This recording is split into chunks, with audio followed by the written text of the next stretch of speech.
নমস্কাৰ। দৰঙী লোক উৎসৱৰ অন্যতম এটা লোক উৎসৱ গৰখীয়া সভা। এই গৰখীয়া সভাৰ এটা আধ্যাত্মিক অনুষ্ঠান পুনিয়া গৰিমাৰা নৱমিলন গৰখীয়া সভা আজি ৩৩ বছৰ অতিক্ৰম কৰিছে।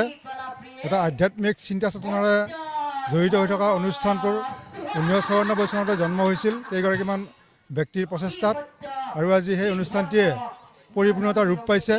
আৰু অসমৰ বিভিন্ন প্ৰান্তৰ পৰা আজিৰ দিনটোত সহস্ৰাধিক যাত্ৰী আহিছে, ভক্তপ্ৰাণ আহিছে আৰু আধ্যাত্মিক চিন্তা চেতনাৰে ইয়াতে সকলোবিলাক বিলীন হৈ গৈছে।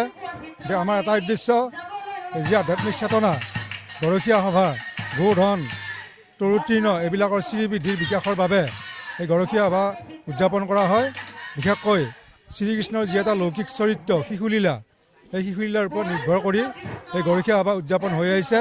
আৰু সকলোৰে মনৰ কামনা পূৰণৰ হেতু ইয়াতে আহি সকলোৱে সেৱা লৈছে আৰু নিজৰ নিজৰ মনোকামনা পূৰণ হোৱাৰ আশা কৰি এই ইয়াতে সহস্ৰাধিক লোকৰ সমাৱেশ হৈছে।